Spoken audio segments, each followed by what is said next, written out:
여러분 그 마크 트웨인이라는 분 아시죠? 뭐 톰 소여의 모험, 허클베리 핀 모험 뭐 이런 책으로 알려진 마크 트웨인이라는 분이 한 말이라고 알려져서 많이 좀 회자되는 말이긴 한데 사실은 그분이 한 말이라는 근거는 별로 없어요. 그래서 이게 누가 한 말인지 모른다는 게 좀 더 맞는 말인데 유명한 말이에요. 이런 말인데요. 인생에서 가장 중요한 이틀이 있는데 하루는 내가 태어난 날이고 또 하루는 태어난 이유를 알게 된 날이다.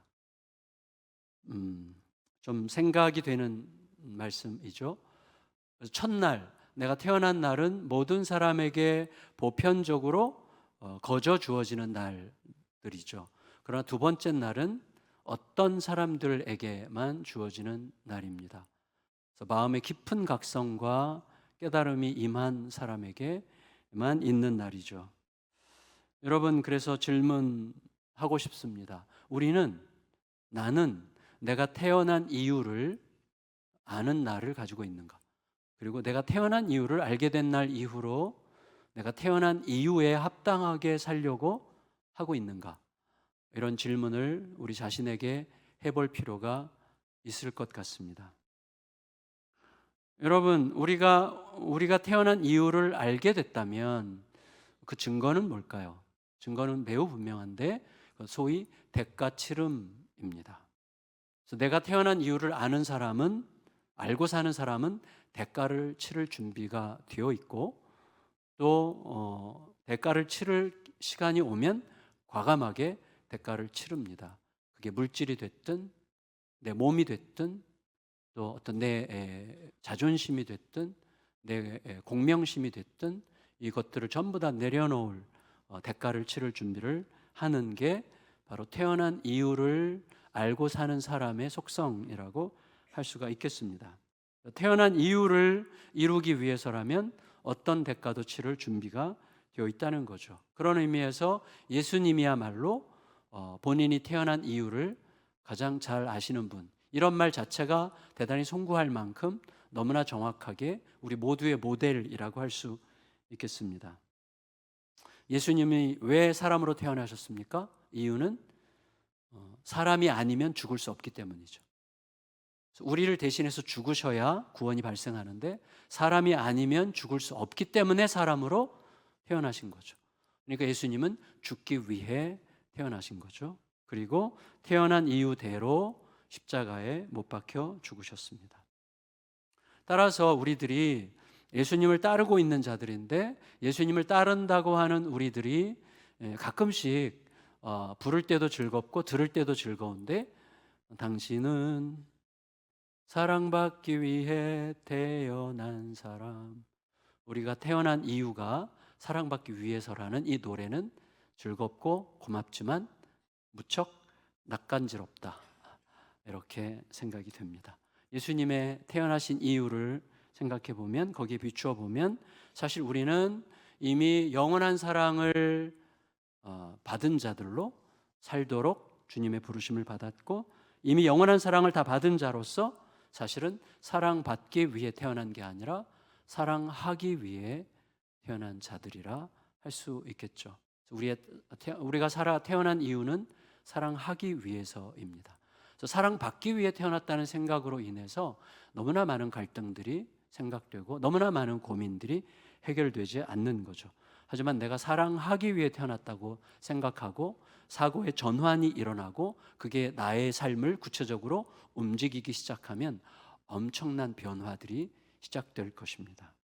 자, 오늘 설교의 중심 인물은 아리마대 요셉입니다.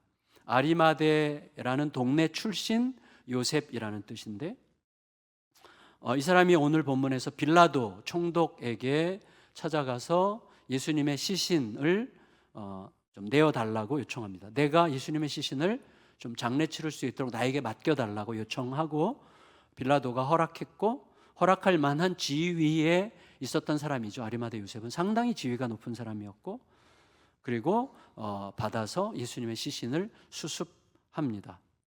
자, 예수님의 시신을 요청하고 예수님의 시신을 수습하려는 행동, 이런 행동을 하려면 그런 행동을 할 수 있는 힘과 하트가 있어야죠. 마음이 있어야 되죠. 그 마음. 그래서 이 아리마대 요셉의 그 행동과 그 행동을 하게 만드는 그의 마음을 느끼면서 저는 결론을 내렸는데, 아리마대 요셉은 결국 분명코 부활을 믿게 된 사람이다. 부활의 영광에 엄청난 감격으로 참여한 사람이 분명하다라는 것을 확신하게 됐고, 그 확신을 여러분과 공유하고 싶었습니다. 자, 일단 아리마대 요셉을 한번 생각해 보실래요? 그는 사회적 지위가 무척 높은 사람이었습니다. 다시 말해서 지킬 게 무척 많은 사람이었습니다. 자, 산헤드린 공회 회원이었어요. 우리로 치면 국회의원 정도 되는 사람이었는데, 우리는 300명이지만 그때는 70명 정도인데, 71명인데, 자, 오늘 본문이 그 사람에 대해서, 이 아리마대 요셉에 대해서 누가가 하나님의 계시를 따라 성경 말씀을 기록할 때 아리마대 요셉을 우리에게 소개하면서 너무 늦지 않게 빨리 소개하고 싶은 느낌을 주는 방식으로 소개하는 것 같았어요, 저에게는. 그래서 이렇게 얘기해요. 그는 공회의원으로서 선하고 의로운 요셉이라, 이렇게 얘기해요. 그가 선하고 의롭다는 말을 빨리 해주고 싶어 했던 것 같습니다. 50절 읽을까요? 50절 같이 읽습니다. 시작.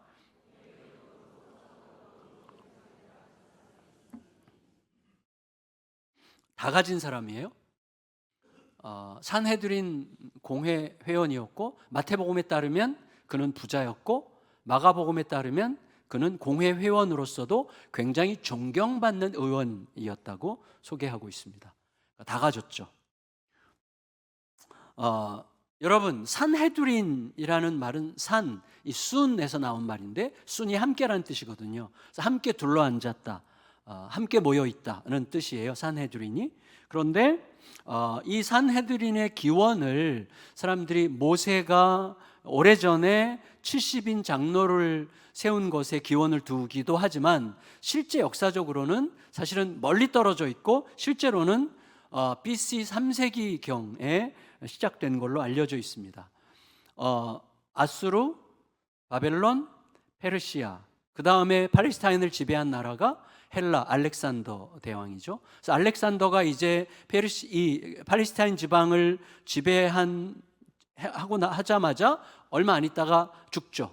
알렉산더가 죽고 그 나라가 4개로 쪼개지죠. 그리고 나서 그 중에 한 나라, 셀레우코스 왕조가 이제 이 팔레스타인 지역을 다스리게 됩니다. 그때 이 왕조의 왕들 중 아주 가장 잔혹하고 잔인하게 유대교를 모욕하고 짓밟은 사람이 있어요. 유명한 사람인데, 안디오커스 에피파네스라는 인물인데, 이 사람이 정말 모욕적으로, 예를 들어서 성전에서 유대인들이 가장 혐오하는 돼지를 잡아서 돼지 피로 제사를 드린다든지 이런 식으로 해서 유대교를 아주 모욕한 사람이었고, 이런 적개심을 불러일으키니까 유대인들 안에서 저항운동이 아주 체계적으로 거세게 일어났어요. 그게 이제 소위 마카비 혁명이라는 혁명이 일어났고, 혁명이 성공해요. 혁명이 성공하면서 유대인들 중심의 왕조가 생기는데, 그 왕조가 하스모니안 왕조라고 부릅니다. 이 하스모니안 왕조 때 만들어진 게 이제 자치기구로서 최고 의결기관으로서 그때 산헤드린 공회가 만들어진 걸로 그렇게 알려져 있습니다. 최대 인원이 71명이었는데 의장은 성전의 대제사장이었어요. 공회 회원이 이제 좀 결원이 생길 수 있잖아요. 늙어서 죽거나 병들어서 더 이상 못할 때는 그 결원을 보충할 때 기준이 있어요. 심사 기준이 3가지인데, 하나는 출신 성분, 2번째 사회적 명망, 3번째가 재산이에요. 소위 말하는 다 가진 자들만 회원이 될 수 있는 거죠. 자, 그런데 여러분, 다 가진 자, 곧 기득권자들의 그룹이죠. 대표적인 기득권자들의 그룹인데, 우리는 대략 알아요. 이 다 가진 자 기득권자들의 보편적 자세, 이건 절대적이진 않지만 대체적으로 그런 자세를 보이죠. 안 그런 사람도 물론 있어요. 근데 대체로 어떻습니까? 일단 그들은 자기도 모르게 지키는 자들이 됩니다. 네, 자기도 모르게 재산이든 지위든 사회적 명성이든 자존심이든 내가 가지고 있는 것을 지키려는 자세를 취하게 되어 있습니다. 가진 게 있지만 집착하지 않는 분들 정말 위대한 분들이에요. 근데 가진 게 있어요. 근데 그것에 대부분이 집착해요. 대부분이. 근데 집착하는 자는 빼앗기지 않으려고 하는 방어력을 극대화시킬 준비가 되어 있어요. 그래서 많은 걸 가진 자들의 속성 중에 의심이 있어요. 의심. 그래서 가졌다는 걸 의식하는 사람들은, 지킬 게 있다는 것을 의식하는 사람들은 의심이 굉장히 발달해요. 예민하게. 그래서 사람을 잘 이렇게 좀 보는 속성이 있을 수 있죠. 그런데 여러분 보세요. 예수님은 어떻게 오셨어요? 그 예수님은 이 가진 자들, 지킬 게 있는 자들의 입장에서는 너무나 가까이 하기 싫은 사람이죠. 너무나 밥맛이죠. 예수님이 공산주의자는 아니었지만 예수님의 말을 가만히 들어보면, 예수님의 행동하시는 걸 보면 엄청나게, 그러니까 그 당시에는 엄연하게 사회적인 하이라키가 있는데 이걸 다 깨부수는 창녀들과 세리들과 죄인들과 세리, 뭐 이런 정말 그 세상의 하급 아주 가장 핫바리들과 어울리시고 그들과 식사를 하시고 또 그들에게 격려하시고, 내가 가진 건강한 자들을 위해서 온 게 아니라 병든 자들을 위해서 왔다 이렇게 말씀하시고, 선한 사마리아인의 비유 같은 걸 통해서 가진 자들을, 기득권자들을, 특히 성전 제사장들을 엄청나게 부끄럽게 만드시고, 부자가 하늘나라에 들어가는 것이 낙타가 바늘기로 들어가는 것보다 어렵다고 얘기하시고, 너가 정말 나를 따르고 싶으면 너의 가진 재산을 다 팔아서 가난한 자들에게 주고 나를 따르라, 이런 식으로 말씀하세요. 그리고 기득권자들이 자기들의 기존의 권리를 지키기 위해서 내세우는 게 전통과 질서거든요. 전통과 질서를 다 깨부수는 방식으로 예수님은 사람들을 가르치셨기 때문에, 예수님은 그 당시에 지킬 게 있는 자들의 혐오 대상이고 제거 대상 제1호가 될 수밖에 없어요. 그런 관계였죠. 그런 의미에서 아리마대 요셉은 매우 특별한 사람입니다. 너무나 특별한 사람이죠. 가진 자 중에서도 가진 자예요. 근데 예수의 제자가 됐어요. 요한복음 19장에서 요한이 그렇게 얘기해요. 그는 예수의 제자라, 이렇게 얘기해요. 그는 예수의 제자라. 근데 약간 인간적인 면도 있어요. 유대인들이 두려워 자기가 예수의 제자라는 사실을 감추고 있었다, 이렇게 요한은 이야기합니다. 자, 여러분, 두려워서 감추었다는 게 저는 사랑스럽게 느껴져요. 왜냐하면 이 사람이 모든 걸 가진 자로서, 지킬 게 많은 자로서 예수의 제자가 됐다는 것 자체가 정말 대단한 일인 거예요. 다시 말하면 이 사람은 돈을 가졌고 재산도 가졌고 명예도 가졌고 다 가졌지만 이 사람이 진짜 추구하는 건 그게 아니었던 거예요.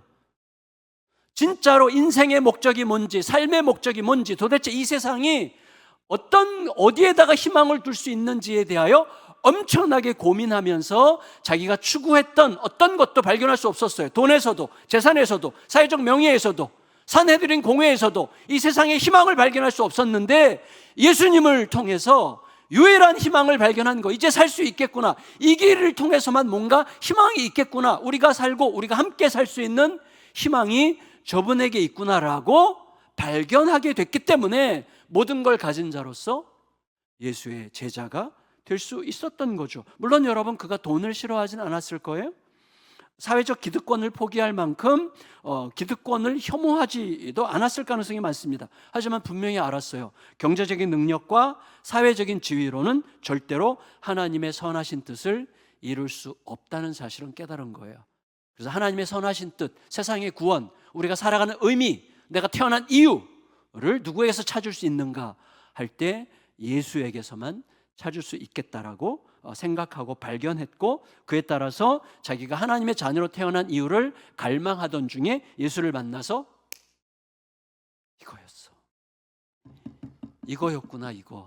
저분의 말씀 한마디 한마디에서, 저분의 행동 하나하나에서, 저분의 존재 자체에서 내가 살아갈 이유를 찾을 수 있겠구나, 우리가 가질 수 있는 희망이 저기에 있구나라는 것을 깨달았을 거예요.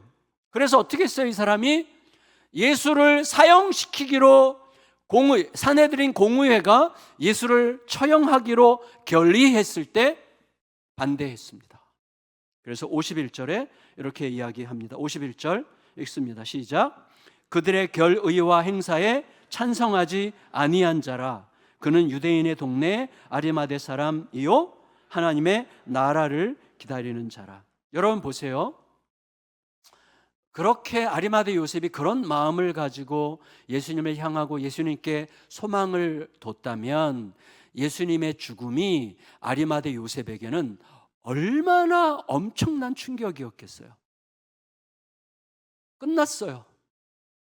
진짜 이분에게서 희망을 발견하고 싶었고, 내가 태어난 이유를 찾고 싶었고, 이 세상에 존재하는 이유를, 또 이 세상에 희망을 가져도 되는 이유를 이 예수님으로부터 발견하려고 했는데 그분이 돌아가셨어요. 너무나 충격을 받았을 거예요. 그래서 저는 고민하다가 묻게 됐어요. 아리마대 요셉은 예수님의 죽음 앞에서 이제는 끝났구나, 이제는 끝장이구나 라고 생각했을까? 아니면 지금까지 내가 알아온 예수님에 비추어 보면, 지금까지 내가 들어왔던 예수님의 말씀에 비추어 보면 끝은 아닐 거야. 이렇게 끝나는 건 아니야. 이게 끝이면 절대 안 돼. 세상의 희망은 다 사라지는 거잖아. 뭐가 있지 않을까? 뭐가 더 있지 않을까? 라고 생각하지 않았을까? 이런 생각이 들었습니다. 예수님의 시신을 수습하면서도 뭐가 더 있어야 되는데, 뭐가 더 있지 않으면 도대체 이 세상은 어디서 희망을 찾는 거지? 이렇게 생각하지 않았을까요? 헤아릴 수 없지만, 내 생각으로는 도대체 헤아리지 않지만 뭐가 더 있어야만 돼 라는 생각을 하지 않았을까라고 저는 생각하게 됐어요. 그가 더 이상 유대인들 눈치를 보지 않잖아요. 더 이상 공회원들의 눈치를 보지 않잖아요. 빌라도에게 찾아가서 예수의 시신을 내어달라고, 나는 그의 제자라고, 내가 그분의 시신을 수습하겠다는 말은 모든 사람에게 금방 알려질 텐데 과감하게 그렇게 행하고, 그리고 유대인들의 무덤을 아시죠? 굴이에요, 굴. 근데 굴 중에서도 가장 비싼 굴이 바위를 판 굴이에요. 바위를 판 굴이 비싼 무덤이죠. 근데 한 번도 쓰지 않은 그들의 무덤은 이제 계속 여러 번 쓰거든요. 한 번도 쓰지 않은 그 굴에다가 예수님을 모시죠. 여러분, 아리마대 요셉은 대가를 치르고 있었습니다. 그는 대가를 치르고 있어요. 그게 너무나 중요해요. 무엇보다도 누가복음에서 아리마대 요셉을 소개할 때 그가 하나님의 나라를 기다리는 자였다, 이렇게 소개해요. 우리가 좀 아까 51절에서 읽었죠. 자, 이게 참 중요해요. 누가복음은 마태, 마가, 누가, 요한복음, 사복음이 전부 다 하나님의 나라를 굉장히 강조하고 있지만 특별히 누가복음이 하나님 나라를 강조해요. 물론 모든 복음서가 하나님 나라를 이야기해요. 그러나 누가복음에서 하나님의 나라라는 표현을 엄청나게 많이 써요. 마태복음에는 하나님의 나라라는 명시적인 표현이 4번 나오고, 마가복음에는 12번 나오고, 요한복음에는 2번 나오는데 누가복음에는 27번이 나와요. 누가는 하나님의 나라를 굉장히 의도적으로 강조하고 싶어 했어요. 그러니까 누가가 말하려고 하는 하나님의 나라는 어떤 개념이었는가? 누가복음에 나오는 하나님의 나라의 개념들을 다 찾아서 딱 정리해 보니까 이렇게 한번 정리해 봤어요. 제가 재밌었어요. 근데 그거 정리해서 이렇게 한번 요약을 해봤는데 이런 거예요. 구원을 위한 복음의 진원지. 하나님의 나라는 복음의 구원을 위한 복음의 진원지다. 가난한 자들에게 주어지는 나라, 극히 작은 자도 세례 요한보다 크게 여겨지는 역설의 나라, 여기 이미 임한 나라, 이미 죽은 자는 내버려 둬야 할 만큼 아직 산 자에게 급하게 전해져야 되는 나라, 눈에 거의 보이지 않아도 여전히 어디선가 자라고 있는 나라, 안 보여도 이미 임한 나라, 모든 계층과 나라를 넘어 만민을 불러 모으고 있는 나라, 어린아이같이 순전하게 받아들이는 자들의 나라, 기득권을 지키려는 자들에겐 거리를 두는 나라, 모든 대가를 치러서라도 소유해야 할 지극히 고귀한 나라. 모든 복음서가 다 사실 이 얘기를 하고 있어요. 따라서 여러분, 이런 거예요. 중요한 건 뭐냐면 누가가 아주 의도적으로 아리마대 요셉을 묘사할 때 그가 하나님의 나라를 기다리던 자라는 아주 독특한 표현을 그에게 쓴다는 것은 아주 특별한 표현이었다는 거예요. 그러니까 아리마대 요셉은 예수님의 가르치시는 하나님의 나라에 대해서 무척 많이 곱씹고 생각하고 묵상하고 그 나라를 바라보고 그 나라를 기다리는 자, 거기에 소망이 있다. 거기에만 하나님의 나라가 임하는 것 외에는 소망이 없다. 근데 예수님이 하나님 나라를 갖고 오셨다. 나와 함께 있는 자, 여기에 바로 하나님의 나라가 있다는 말씀을 하셨잖아요. 그 나라를 기대하며 예수님에게 희망을 두고 계속 따르고 있었던 거예요. 그리고 누가가 아리마대 요셉을 하나님의 나라를 기다리는 자라고 표현한 것은 예수님의 부활 이후에도 누가가 아리마대 요셉을 무척 잘 알고 있었다는 뜻이에요. 굉장히 높이 평가하고 존경했다는 뜻이겠죠. 결국 여러분, 아리마대 요셉은 한마디로 자기가 태어난 이유를 알게 된 자였습니다. 그러므로 예수님이 살아 계시는 동안에는 어떻게 살았겠어요? 예수님을 알아가고 예수님의 말씀을 곱씹어 묵상하고 예수님을 따르는 길이라는 게 도대체 어떤 길인가를 치열하게 물으면서 내가 공회원으로서 부자로서 예수를 따른다는 건 어떤 뜻일까를 고민하고 행해보려고 몸부림하고 애를 쓰며 살았을 거예요. 그리고 이제 예수님의 죽음 이후에 이제 그 예수님의 시신을 수습하는 중에는 고민했을 거예요. 내가 알아왔던 예수님, 그리고 내가 들어왔던 그의 말씀에 치열하게 질문하면서 이 죽음의 끝이 아니어야 되는데, 죽음의 끝이 아니어야 되는 이유에 관해서, 하나님의 나라의 알 수 없는 신비의 비밀에 관해서 더 알고 싶어서 몸부림하면서 뭐가 더 있어야 될 텐데, 이게 끝이 아니어야 될 텐데, 이런 생각으로 몸부림하는 시간을 가졌을 거라고 생각할 수 있겠습니다. 저는 이것을 약간 말을 제가 작의적으로 만들었는데 이렇게 표현하고 싶었어요. 하나님의 뜻을 향한 영적인 논리적 분투. 약간 말이 좀 복잡한데 하다 보니까 이렇게 됐어요. 영적인 논리적 분투를 했다는 거예요. 그리고 그게 우리에게 엄청 중요하다는 것을 여러분과 나누고 싶습니다. 먼저 여러분 절 보세요. 우리가 꼭 전제해야 될 게 있는데, 믿음과 논리적 분투는 상반되지 않는다는 거예요. 그걸 받아들여야 됩니다. 여러분, 물론 믿음은 논리적인 설득이 아니에요. 믿음은 논리적으로 설득해서 되는 게 아니에요. 그냥 믿어지는 거죠, 어느 순간. 그런데 믿음은 논리적인 설득과는 엄연히 달라요. 하지만 우리도 모르게 잘못 생각하는 게 있는데 여기에 믿음이 있고 여기에 논리가 있어요. 그래서 믿음과 논리가 서로 대립적으로 혹은 서로를 향해서 바라보고 있다는 식으로 느껴지는데 그렇지 않습니다. 믿음이 있고 논리가 있는 거예요. 믿음이 논리보다 훨씬 크죠. 여러분, 그런 의미에서 믿음 안에 논리적인 요소가 얼마든지 담길 수 있어요. 믿음 안에 논리적인 여지가 얼마든지 담길 여지가 있어요. 제가 여러 번 설명드렸죠. 여기 임진묵 집사님 있어요. 저 임진묵 집사님이 믿어져요. 왜냐하면 제가 열심히 이분을 믿으려고 했기 때문이 아니라 이분을 알수록 이 사람의 성실함, 이 사람의 정직함. 아내가 지금 절 째려보는데요. 목사님 좀 잘 알고 말씀하세요. 그러는 거 아니죠? 이분의 어떠함이 저에게 주는 선물이죠. 그러니까 이분이 준 선물이에요. 이분의 어떠함이 주는 선물. 여러 번 말씀드렸어요. 여기에 어떤 논리가 있어요? 암과 믿음의 논리적 연결성이 있는 거예요. 알아가는 것과 믿어지는 것에 논리적인 연결성이 있는 거예요. 암과 믿음 사이에 논리적 관계가 성립합니다. 여러분 생각해 보세요. 창세기 22장에서 하나님께서 아브라함에게 이렇게 말씀하셨어요. 창세기 22장에서 너의 아들 이삭을 제물로 바쳐라. 번제물로 태워 바치는 거예요. 죽여라 그 말이죠. 근데 여러분, 이 말씀을 하시기 바로 전장 21장에서 뭐라고 하셨어요? 이렇게 말씀하셨어요. 너의 아들 이삭에게서 나는 자라야 내 씨라 부르리라. 분명히 21장에서는 너의 아들 이삭의 몸에서 나오는 씨라야 내가 너에게 약속한 하늘의 별과 같은 자손, 바다의 모래 같은 자손을 주겠다. 거기서 이루어질 거라고 약속해 놓고는 그 다음 장에서 그 너의 아들 이삭을 번제물로 바쳐라, 죽여라 말씀하셨어요. 자, 둘 다 하나님의 오르신 하나님의 말씀이죠. 지금 지난 25년 동안 아브라함이 알아왔던 하나님은 어떤 하나님이에요? 그 하나님은 내 상황과 내 형편의 어떠함과 관계없이 항상 더 옳고 항상 더 합당하신 하나님이에요. 이게 지난 25년 동안 아브라함이 배운 하나님이에요. 그러니까 너의 아들 이삭을 바쳐라, 죽여라, 이것도 오르신 하나님의 말씀이고 너의 아들 이삭을 통해서만 아들을 줄 거야. 이것도 오르신 하나님의 말씀이에요. 둘 다 오르신 하나님의 말씀인데 이 두 말씀이 만나면 모순이야. 완전한 모순이에요. 그러니까 이해가 안 가는 거죠. 아브라함이 머리가 터지려고 그랬을 거예요. 너무나 분투하고 고민하는 거예요. 근데 아브라함이 모리아 산으로 가는 며칠 동안에 엄청난 분투를 했겠죠.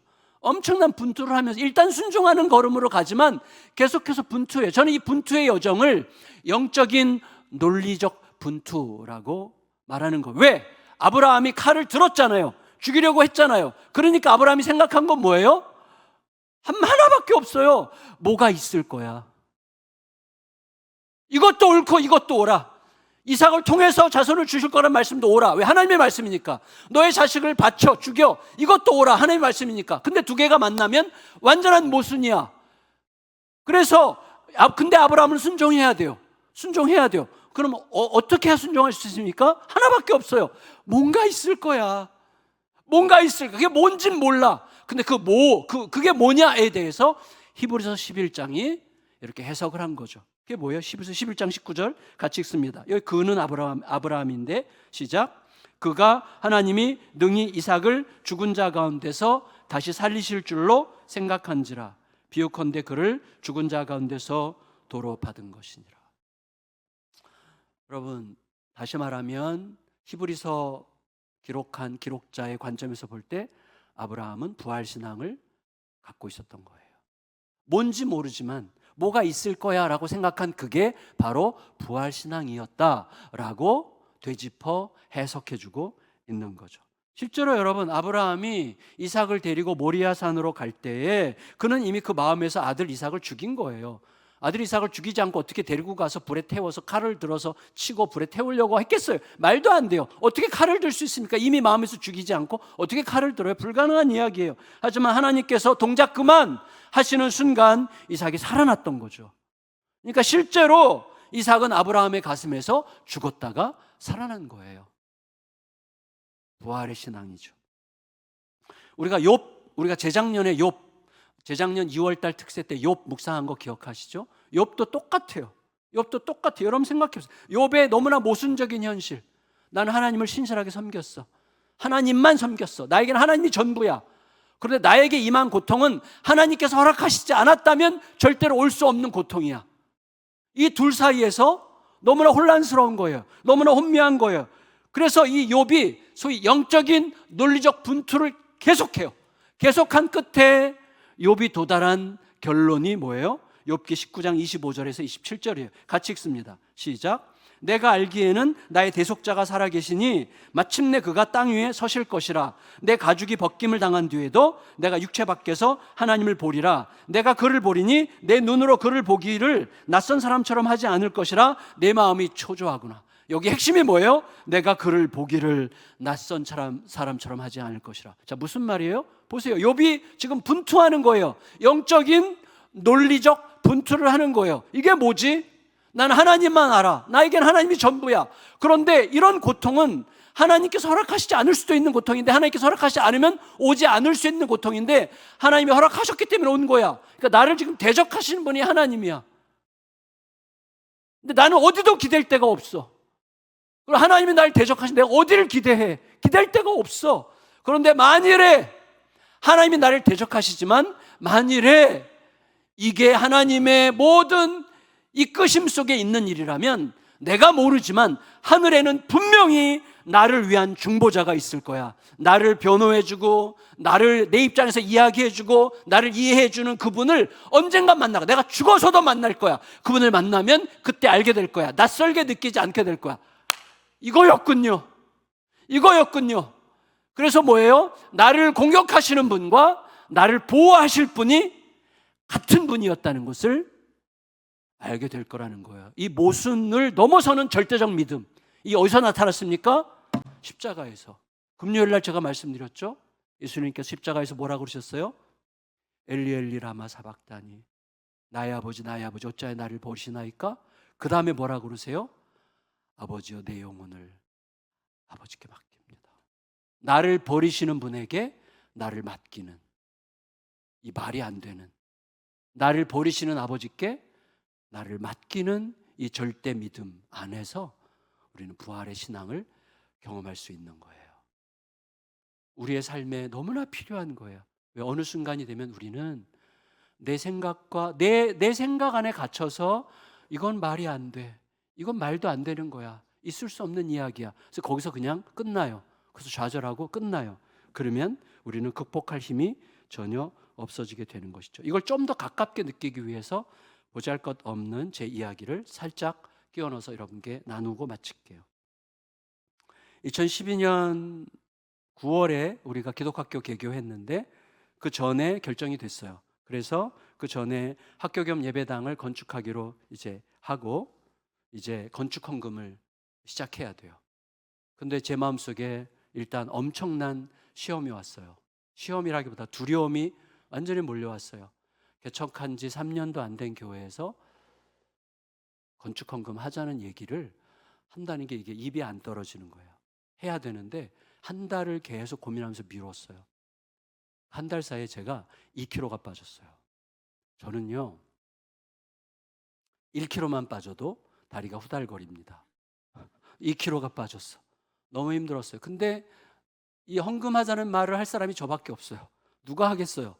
억지로 진짜 괴롭게 억지로 좀 태어난 척했지만 진짜 발발 떨면서 우리가 이제 학교 겸 예배당을 줘야 될 것 같은데 헌금합시다라는 광고를 했어요.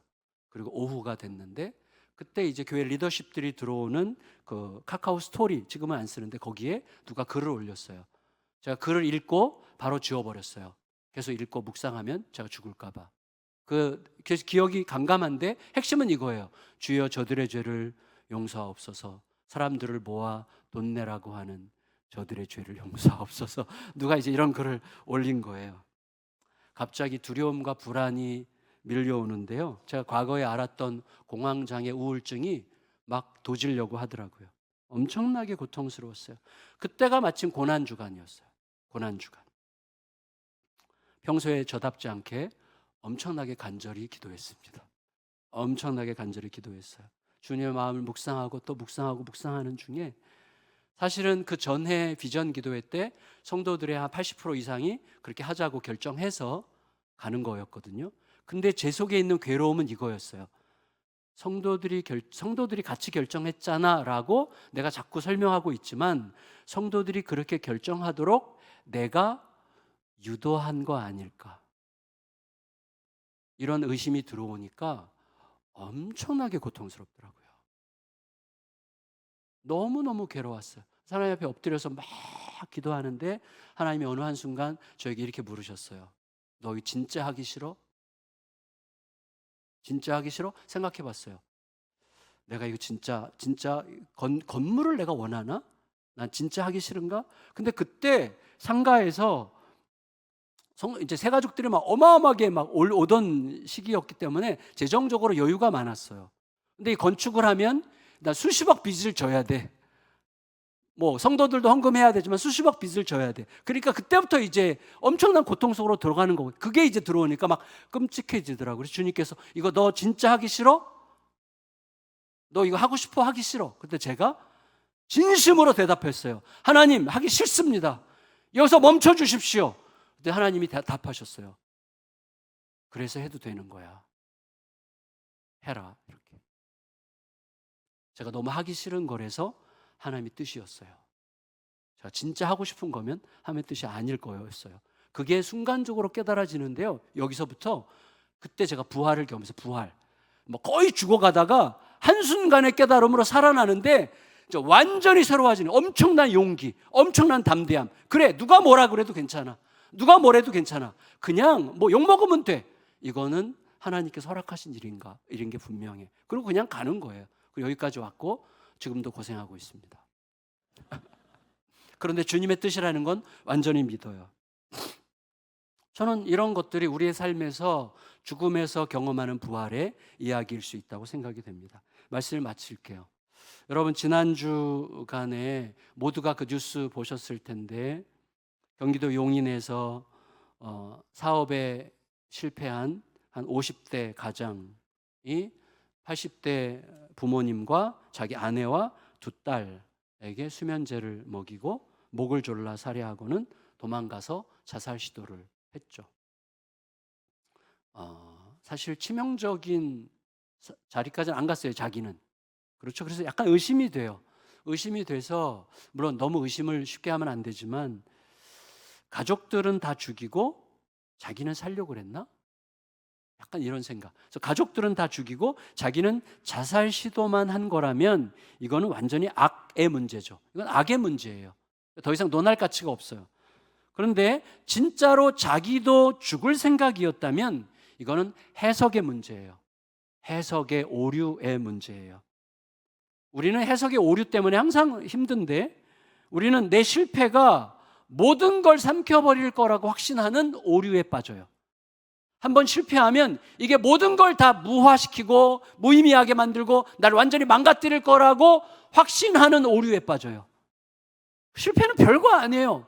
여러분, 아무리 우리가 실패했어도 우리가 살아갈 가장 중요한 이유, 사람으로 생명을 가지고 있고, 그리고 예수 그리스도가 있고 그의 사랑이 있는 한 우리는 살아갈 수 있는 99.9% 아니 100%의 이유를 갖고 있는 거예요. 실패했다고 내가 모든 게 삼켜졌다고 생각하는 것은 엄청난 해석의 오류죠. 여러분, 남은 가족들에게 살아갈 자격이 없습니까? 남은 가족들에게 살아갈 의지와 살아갈 능력과 헤쳐나갈 수 있는 길이 없다고 생각하는 해석은 진짜 미친 해석이에요. 완전한 오류예요. 그리고 여러분, 실패하면 좀 어떻습니까? 실패했다고 우리가 무가치해지는 게 아니거든요. 실패는 실패예요. 다 알지만 안 돼. 우리가 너무 자주 속아요. 속아서 그래요. 속지 말아야 됩니다. 그래서 속지 않으려면 하나님의 승리 위에서 생각하는 법을 잊지 말아야 돼요. 진짜 예수 그리스도의 부활하신 예수님과 함께 생각하고, 부활하신 예수님과 판단하고, 부활하신 예수님과 나란히 선택하고, 부활하신 예수님과 함께 생각하는 법을 계속 배워야 돼요. 부활의 승리를 이루신 주님이 내 곁에 계시고 다 이루신 주님과 함께 생각하고 함께 고민하고 함께 논리적으로 따지고 들어가는 영적인 논리적 분투가 있어야 되는 거예요. 그러면 여러분, 길이 보여요. 문이 있어요. 어딘가에 열린 문이 있어. 어딘가에 길이 있어요.